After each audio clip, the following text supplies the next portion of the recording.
A smudge stick is the best way to save yourself during a hunt in Phasmophobia. However, one may not always be available, and you don't even unlock smudge sticks until level 16. So what are you supposed to do until that point? Just cower in fear and pray that the ghost doesn't kill you? Of course not. You survive anyways, because I'm going to show you how to survive a hunt after one has already started without using a smudge stick. And in fact, you can do this at any level, even level 1. There are two things you're going to want to do at the start of each game, and that is find the ghost room and find a hiding spot. The order of these things is going to largely be dependent on the difficulty that you are playing on. On amateur, every hiding spot is available to you, so I would prioritize finding the ghost room. This will allow you to find a hiding spot that is far away that you can arrive safe. Now, in high difficulties, hiding spots are going to be blocked, so you're more limited in what is available to choose from. That's why I recommend searching for hiding spots while you're attempting to find the ghost room. If you find one, keep that in the back of your mind. Now, hiding spots are going to include closets, lockers, behind crates, and like behind tall boards. So how do we know which hiding spot to pick? Well, on higher difficulties, we may not have much of a choice, and we just have to use what's available. But if we are able to pick, I would recommend one that's far away from the ghost room that also allows you to break line of sight with the ghost. Now, this is important because line of sight is how ghosts will catch up to you and kill you during hunts. Anytime a ghost sees you during a hunt, it's going to come to where you are. Now, majority of the ghosts will increase their speed gradually over time, eventually ending up faster than you. Some ghosts will speed up faster than others. Others may not speed up at all, but the same general principle of line of sight is going to apply. So the way to break line of sight with the ghost is going to be going around tall objects, going into other rooms, or going around walls. After you break line of sight with the ghost is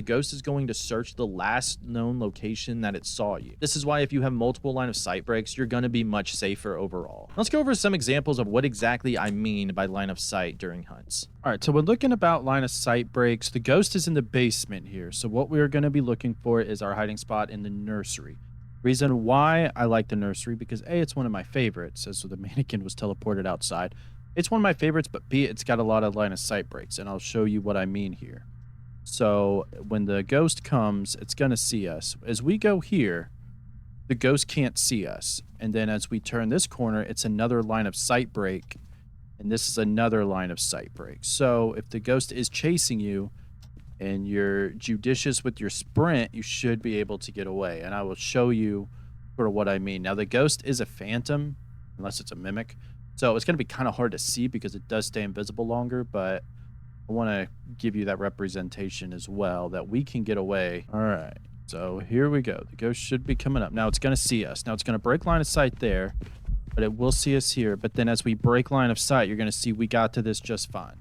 And we can see here, the ghost is not even coming this way, because as soon as we went around that corner in the hallway, that's where it checked us. It didn't know we came in here because our electronics were off and there was nothing else. That's what it means by line of sight break. Now, while you're running into your hiding spot, there's one thing that you're going to want to keep in mind and be careful of. And please, if you don't get anything else out of this video, this is probably the most important thing and the thing that gets new players killed more than anything else, and that is not turning off your electronic equipment. Please, while you're running to your hiding spot, turn off your electronic equipment. It can be tough, but every single ghost senses and is attracted to your electronic equipment. Usually the range is going to be 7.5 meters for every ghost other than the yokai, which is 2.5 meters. If you're facing like a Raiju, it speeds up around your electronic equipment, and a Revenant goes super fast straight to your electronic equipment. So please make sure you either turn it off or you swap it out if it cannot be turned off. Things like a video camera or a photo camera that you can't turn off, either swap it out or drop it. If it's a flashlight, turn it off. Just make sure to keep in mind too, if you do switch out the flashlight, it could still be on just in your inventory, so make sure it is switched off entirely. That's going to get you saved majority of the time. Also, make sure you're not using voice comms and you have push to talk on. If you're not playing with push to talk, you are playing at a massive disadvantage, I would say. So you might be saying to yourself now, well, if I can't use a flashlight, how am I supposed to know how to get to my hiding spot? Well, you can use the inside house lights. I'm going to recommend that you do light those up to create a path to your hiding spot. Now, if the ghost chooses to be a little troll and turn off the breaker, not allowing you to have a lit path to your hiding spot, well, I'm definitely going to recommend that you hold the tier 1 glow stick. This should allow you to have enough light to go to your hiding spot, and it does not count as an electronic item. So as your sanity starts to get lower, I would recommend holding a glow stick to use as your primary light source, so that way you can get away. Another tip with hiding spots that I like to do is to make sure if I'm hiding in a closet or a locker that I will leave it open so I know which closet or locker to go to. Then once you are in your closet or your locker, you want to make sure that you hold the door closed. Since closets sometimes have two doors, all you need to do is hold the door closest to you closed. You can leave the other one open and the ghost is not going to come in and kill you, so you don't got to worry about going back and forth. Now, before you can go off running into a hiding spot, you're going to want to know when a hunt is starting. Well, the number one way to know when a hunt is starting is going to be listening to the front door closing and locking. The only time the front door will close and lock will be during a hunt, and this is what you're going to want to be listening to.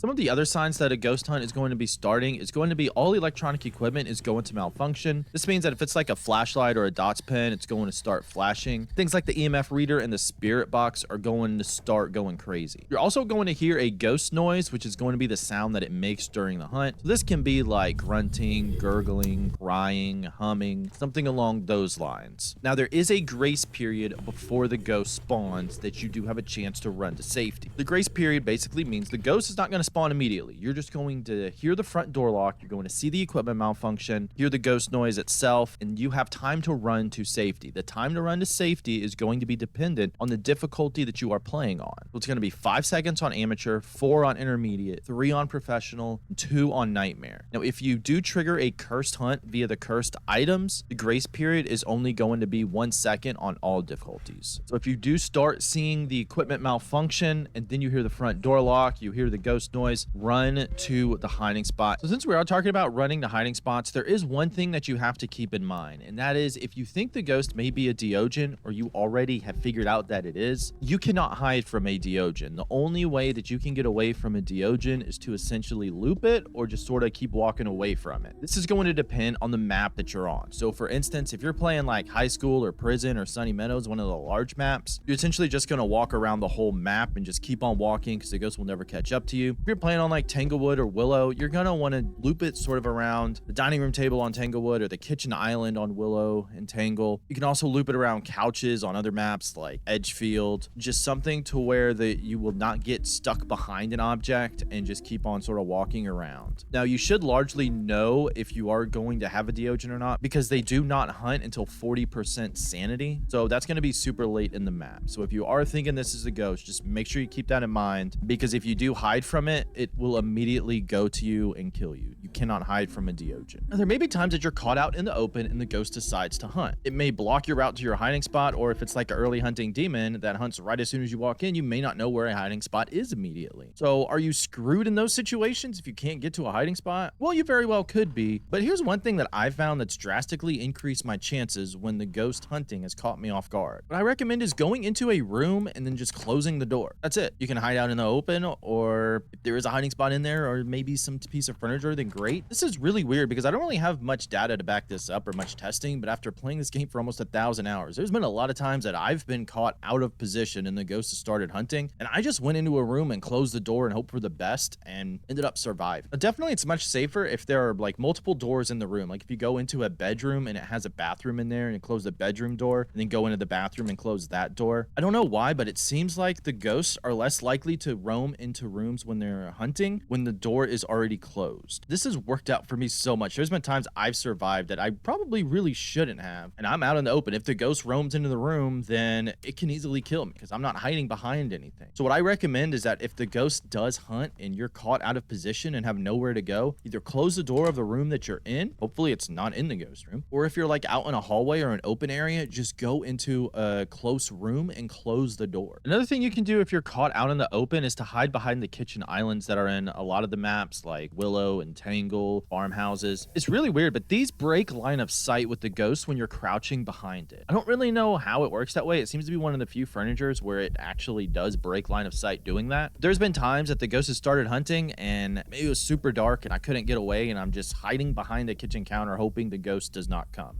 Now, if you do have a little bit more experience at the game, and if you're able to see that the ghost is going to come around the counter, you can actually begin to start to sort of loop it in a way to where you can get around and run to a hiding spot if you know where one is, because the time that it takes to get around the counter towards you, you can get around the other side to then run into the hiding spot. That's going to be better for you. One way to not be caught out is going to be keeping mindful of your positioning. It's not really something talked about a lot, and it's something that sort of comes second nature the more you play this game, but but keeping in mind your positioning for an easy escape is massively important when surviving hunts. Essentially, if the ghost is in one room that only has one exit, you want to sort of gather evidence by the doorway of that exit. You wouldn't want to be all the way across the room in a back corner trying to get evidence, then the ghost starts hunting, and you're hoping you can make it across the whole room into your hiding spot before the ghost spawns. I do have a video going more in depth over positioning that I will link into the top right, but let me go over some quick examples of it here for you as well.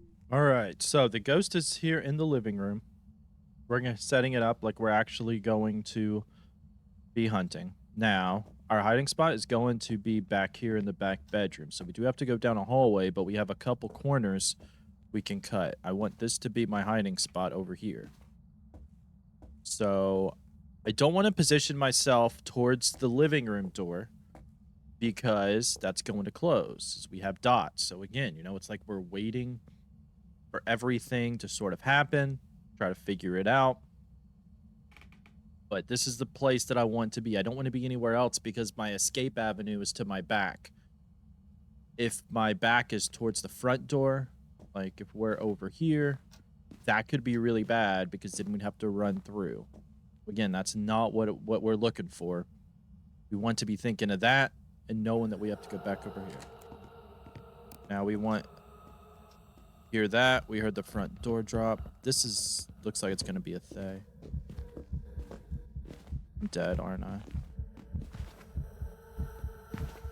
It's a Deogen.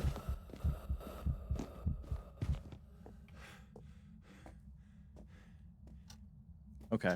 Now, I'm honestly shocked I survived that. I probably should have known what the ghost was first. I don't know how I just survived that. I don't know how we got around it. That was a Deogen. That was a Deogen. All right. So once again, we're now over on Tanglewood. This is where the room is. So again, we're waiting for interactions. We're taking pictures. We know that there is a chance that the ghost can hunt us. Now I'm going to go to the basement and hide down there. So again, I don't really want to be in the room or have my back towards the room. I want to be able to have my escape path towards the basement. So now we're just here waiting for interactions. But in our mind, we're already planning where our escape's going to be.